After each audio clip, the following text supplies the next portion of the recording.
रात में अचानक आग लगी। तो मैं तो सो रहा था, हमारा क्या मकान का निर्माण चल रहा है अभी। नीचे छत है, मैं नीचे रहता हूँ, भैया ऊपर रहता था। तो ऊपर चादर डली थी, तो वो क्या मकान का हमारा निर्माण चल रहा, क्योंकि बारिश में पानी आता, तो हमने मकान बनाने की सोची भैया और हमने कि मकान बना लेते हैं, क्योंकि 3 साल से कोरोना के कारण ऐसे आर्थिक स्थिति ठीक नहीं थी। अब वो मकान बनाने के लिए सामने फ्लैट लिया, सामने मिल्डी में फ्लैट लिया, तो नीचे ग्राउंड फ्लोर पे ही फ्लैट लिया उन्होंने। और हमारा मकान 3 4 5 महीने हो गया, लगभग चल ही रहा है, अंतिम निर्माण अच्छा अंतिम उसमें है, अंतिम छोर पे। तो अब रात में अचानक आग लगी, सामने से कोई चिल्लाया और बिल्डिंग में से कोई लड़की चिल्ला रही थी कि आग लगी है, ऐसे कुछ आवाज़ आई। तो मेरी वाइफ बोली कि सामने वाली बिल्डिंग में शायद आग लगी है, आवाज़ आ रही, चिल्ला रहे। मैंने दरवाज़ा खोला, देखा तो सर जस्ट सामने ही बिल्डिंग है। देखा तो पूरी पार्किंग गाड़ी सब जल रही थी, बाइक और स्कॉर्पियो गाड़ी खड़ी रहती मकान मालिक की, वो सब जल रही थी। और जो बिल्डिंग में जो सीढ़ियाँ हैं वो वहीं जहाँ आग लगी थी वहीं से एंट्री है, और गाड़ियाँ बिल्कुल जल रही थी और शॉर्ट सर्किट वगैरह हो रहा था, और पूरी गाड़ी जल रही थी। और जो ऊपर बिल्डिंग में तो ऊपर तक आग गई, दूसरी मंजिल तक। और हमारे भैया भाभी तो हम वहाँ से डीएनएस अस्पताल ले गए, वहाँ से बोले एमवाई ले जाओ, ये बंदी बचे नहीं है, तो हम उनको यहाँ लाए। वहाँ बचाने के लिए पूरे जो कॉलोनी के लोग हैं वो आए, और फायर ब्रिगेड को भी फ़ोन लगाया, लेकिन वो फायर ब्रिगेड बहुत लेट आई। और जो आसपास के लोग थे उन्होंने बोरिंग चलाया और उन्होंने मदद करी, और हमारे घर से पानी की मोटर चलाई और पड़ोस वाले ने भी मोटर चलाई, तो इससे हमने पानी, मैंने भी पाइप से बुझाने की कोशिश करी, और सब पड़ोस वाले कॉलोनी वाले ने बुझाने की कोशिश करी। लेकिन हम जब तक फायर ब्रिगेड जब तक आग बुझा चुके थे, और मैं जैसे आग बुझी तो मैं अंदर भैया के सामने जस्ट के वो है फ्लैट, उसमें घुसा तो अंधेरा था। तो मैंने देखा तो वो मैं एकदम पैर रख दिया उन पर, देखा तो वो सब बेसुध पड़े थे ओंधे, भाभी और दो ही भैया। और फिर उनको उठा के बाहर से आवाज़ लगाई, एक जना आया, 2 जने आए, फिर बाहर से मदद मांगी, फिर बाहर लेके गए। फिर भाभी को तो बाइक से पड़ोस वाले अस्पताल लेके गए, और पड़ोस में हमारे भैया हैं, उनकी गाड़ी है, तो फिर उनकी गाड़ी से भैया को डीएनएस अस्पताल लेके आए। और डीएनएस से फिर उन्होंने बोला कि ये वो नहीं है, ये तो एक्सपायर हो चुके हैं, तो फिर उनको यहाँ एमवाई लेके आए। काफ़ी पुरानी हो चुकी थी। जी, बिल्डिंग तो नहीं है, ऐसे पुरानी बिल्डिंग नहीं है, पुरानी तो बिल्डिंग है, लेकिन उसमें ऐसा कोई आग लगे तो कोई ऐसा उपकरण नहीं है जिससे आग बुझा पाए।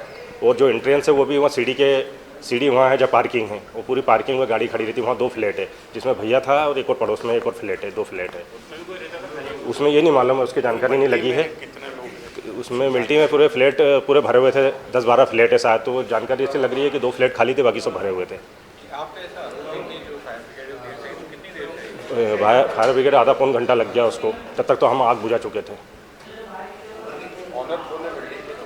फ्लैट है, जिसमें भैया था, और एक और पड़ोस में एक और फ्लैट है, 2 फ्लैट है।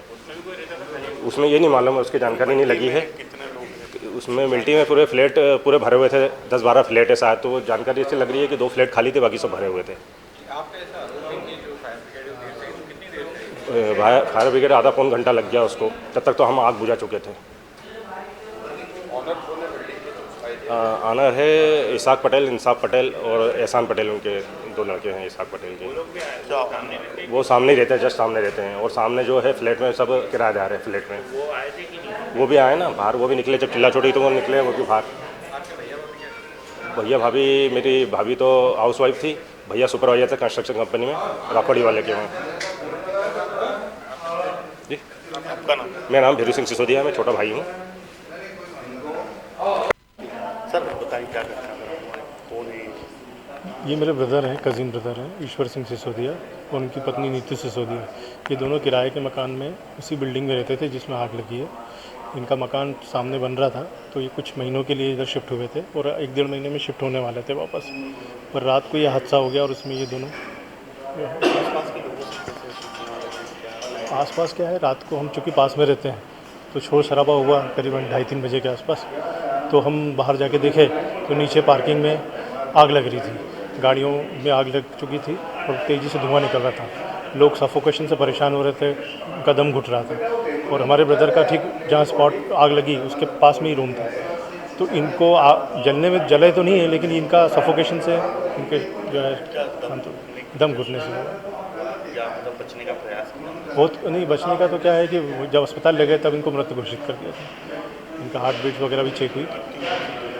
एक की उम्र 45 थी, एक दूसरे की 44 थी। शादी हो गए थे, 4-5 साल हुए हैं। बच्चा नहीं था, उनकी कोशिश चल रही थी बच्चे के लिए, पर इसी बीच में हादसा हो गया।